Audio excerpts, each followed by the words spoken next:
विघ्नहर्ता श्री गणेश, श्री गणेश, श्री गणेश। इन असुरों का वध करने हेतु सर्वप्रथम मुझे भी देवी मातंगी रूप में आना ही होगा।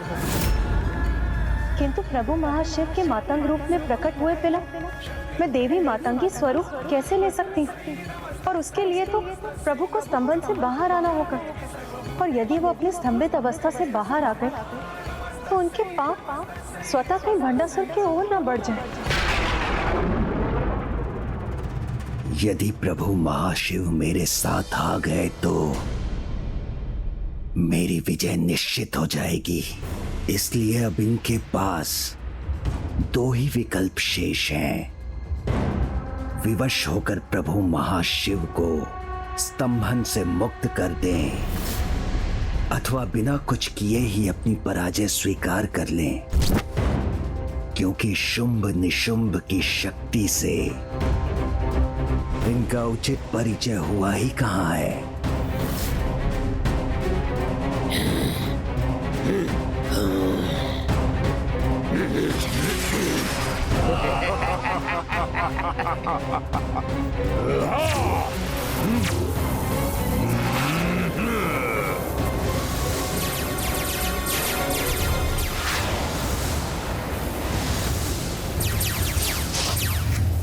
अब इस जटिल समस्या का समाधान तो तुम्हें ही ढूंढना होगा पुत्र गणेश, क्योंकि ये देवी कवच अब अधिक समय तक स्थिर नहीं रह सकेगा।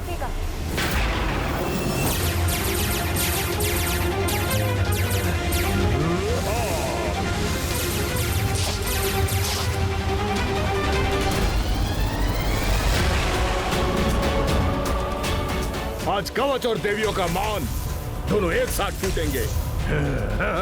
विघ्नहर्ता, इस विघ्न का समाधान शीघ्र निकालिए, अन्यथा माता का मातंगी रूप कैसे प्रकट होगा? मुझे शीघ्र कुछ करना होगा।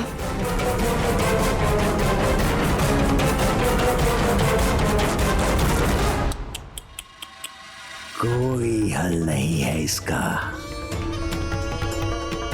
हे प्रभु महाशिव, अब आपके स्तंभन से बाहर आने का समय हो चुका है। अब तो चित भी मेरी और पट भी मेरी। हाँ हाँ, सोचिए प्रभु, विचार कीजिए। बुद्धि के देवता है ना, तो आपकी इतनी परीक्षा तो चलती है।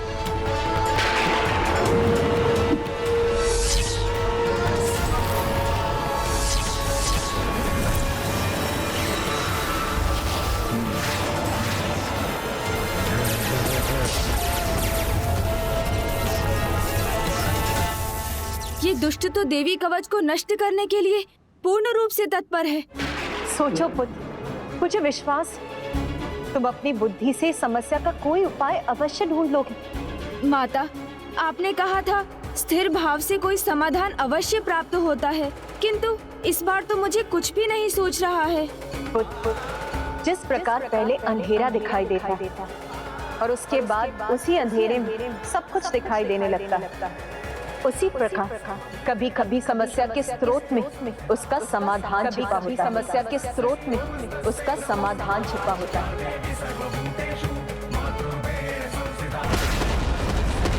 कभी कभी समस्या के स्रोत में उसका समाधान छिपा होता है। समस्या के स्रोत में ही उसका समाधान भी छिपा होता है। माता पार्वती ने भी तो प्रभु मातंग की समाधि की स्तंभित अवस्था को देख माता मातंगी का रूप धारण किया था। तो फिर एक ही अवस्था के दो भिन्न परिणाम कैसे हो सकते हैं? और उससे भी बड़ा सत्य तो ये है माता कि प्रभु को हम उनके जिस रूप में स्मरण करते हैं वो हमें उसी रूप में प्रत्यक्ष दर्शन देते हैं। मैंने उचित कहा ना माता?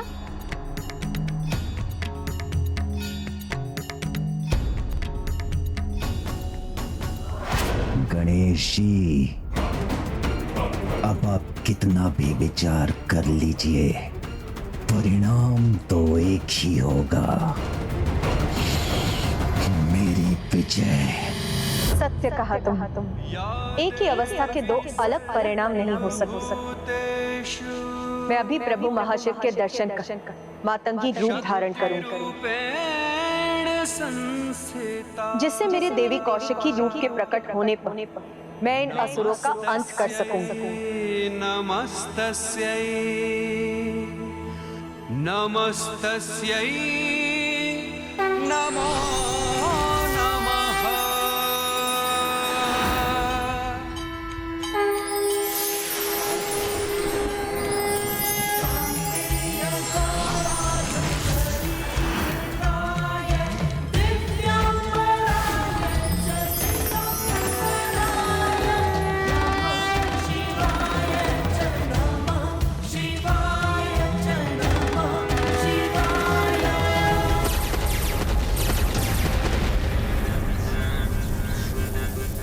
माता के यहाँ से लुप्त होने के कारण उनका देवी कवच भी दुर्बल पड़ता जा रहा है।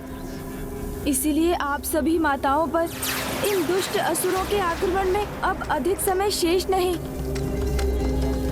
माता को अभी बहुत कुछ करना है और समय बहुत कम है।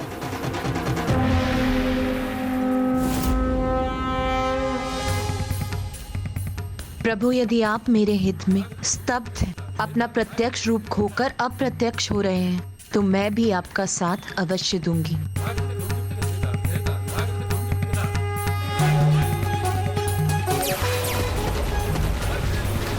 अब तो जब माता कौशिकी विंध्यवासिनी के रूप में युद्ध भूमि में लौटेंगी, तभी इन असुरों का विनाश आरंभ हो सकेगा।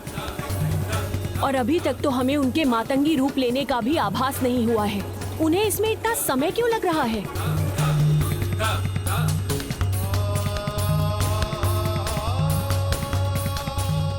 ये तो अति उत्तम है कि अब ये दोनों भी स्तंभित हो गए हैं।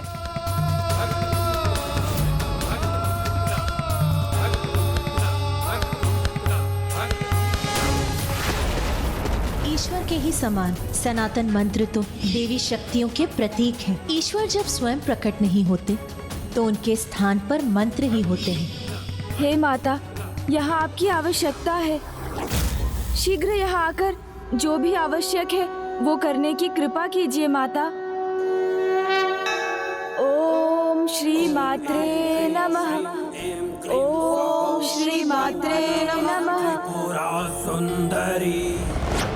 ये तो दुर्बलता की आहट है। जब विपदा सामने आती है और उसका सामना करने का कोई उपाय नहीं होता, तो जो बलहीन होते हैं वो भगवान का नाम जपने लगते हैं।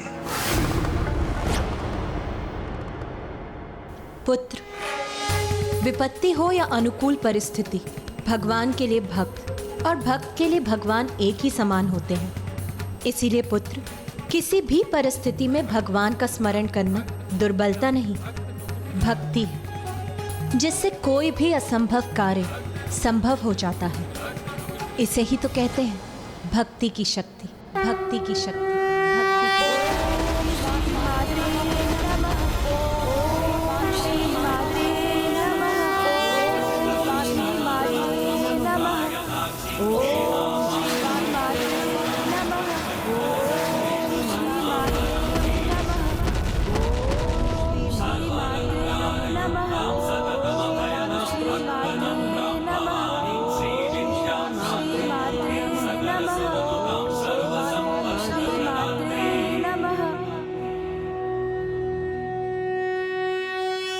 माता, आपके यहाँ आने में अब तनिक भी विलंब नहीं हो सकता। कृपा कीजिए माता। ओम श्री मात्रे नमः। शक्ति रूपेण मुझे क्षमा कीजिए प्रभु, आपको स्तंभन से बाहर निकाल सकूं, उसके लिए मुझे अभी और समय लगेगा। सर्वप्रथम मुझे भंडासुर से युद्ध कर इस युद्ध का अंत करना होगा। ओम मातंग महाशिवाय नमः।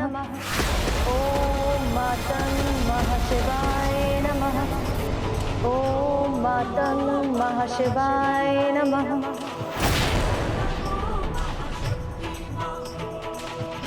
माता ने हमारी पुकार सुन ली और अब वो शीघ्र माता मातंगी रूप धारण करने जा रही हैं। खड्गधारिणी धर्मशारिणी हम सब की रक्षा। ओम मातंग महाशिवाय नमः। ओम मातंग महाशिवाय नमः। ओम मातंग महाशिवाय नमः।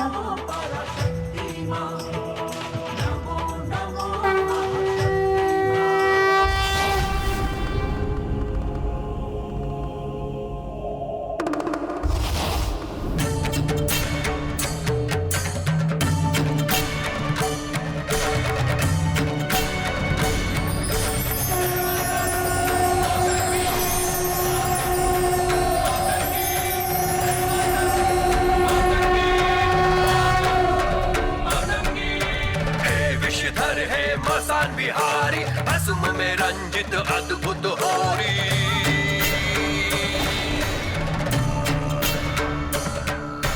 भूत पिशाच संग कैसी हहोरी, भस्म में रंजित कैसी ये होरी। हे मातंग मातंगी मातंग मातंगी, हे मातंग मातंगी विकराल रूप रंग नेत्र लाल है, भाल गाल भस्म रमे सर्प छोड़े हाल है।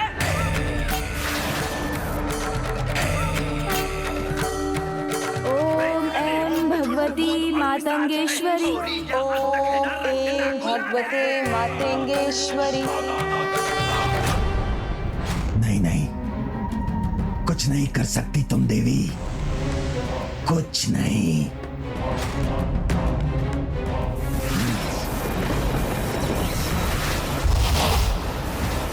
देख क्या रहे हो? आक्रमण करो और उस देवी के लौटने के पहले उसकी सेना का अंत करो।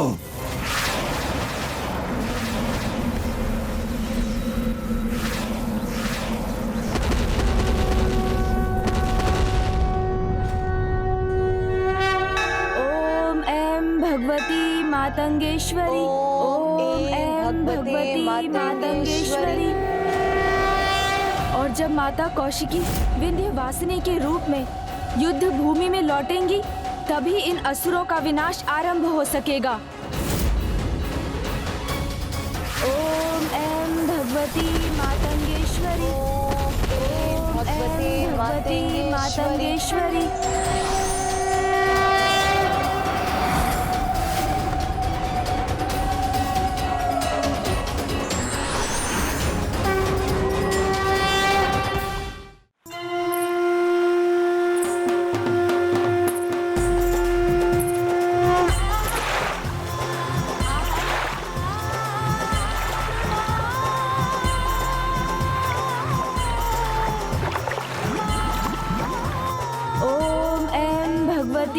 मातंगेश्वरी। ओम ऐं भगवते मातंगेश्वरी। मातंगेश्वरी। ओम ऐं भगवते मातंगेश्वरी।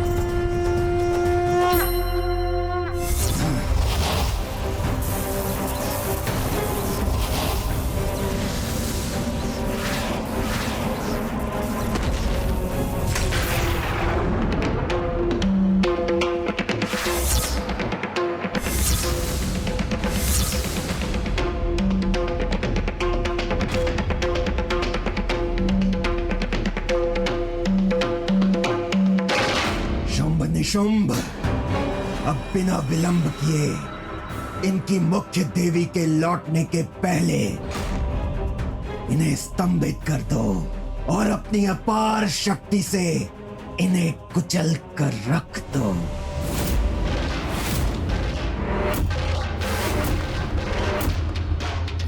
अब आनंद आएगा मुझे।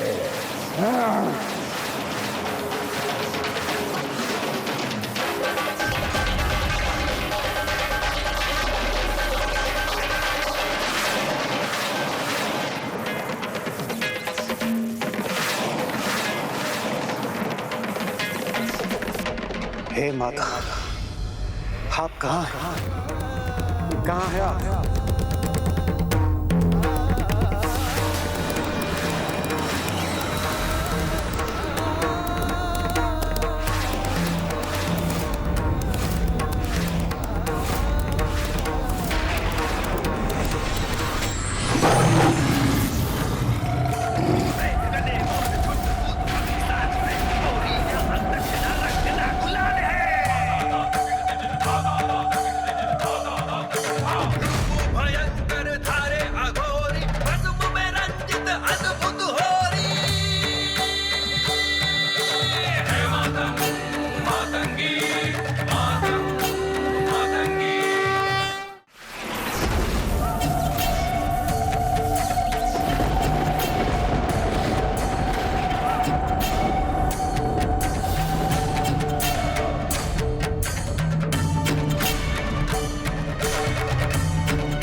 विषधर है मसान बिहारी, भस्म में रंजित अद्भुत होरी।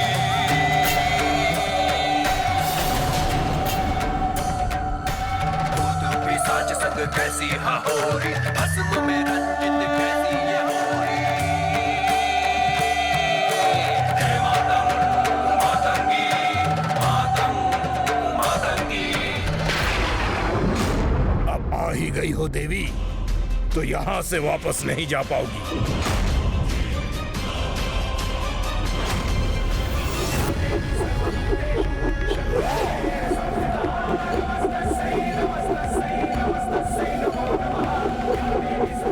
बस दुष्ट, अब और अवसर नहीं दूंगी मैं तुम्हें।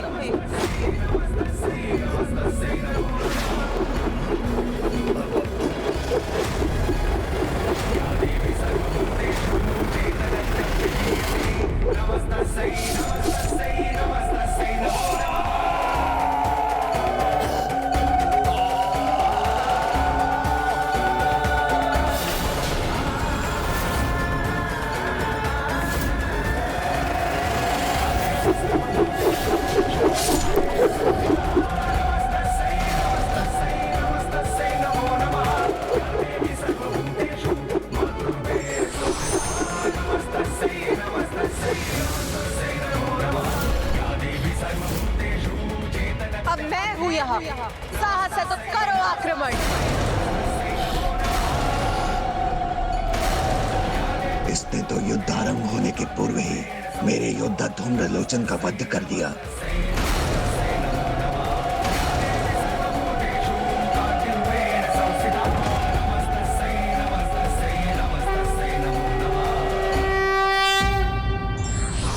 समस्या का समाधान समस्या में ही अंतर्निहित होता है। सावधानी पूर्वक मनन करने से शीघ्र ही उसका समाधान मिल जाता है।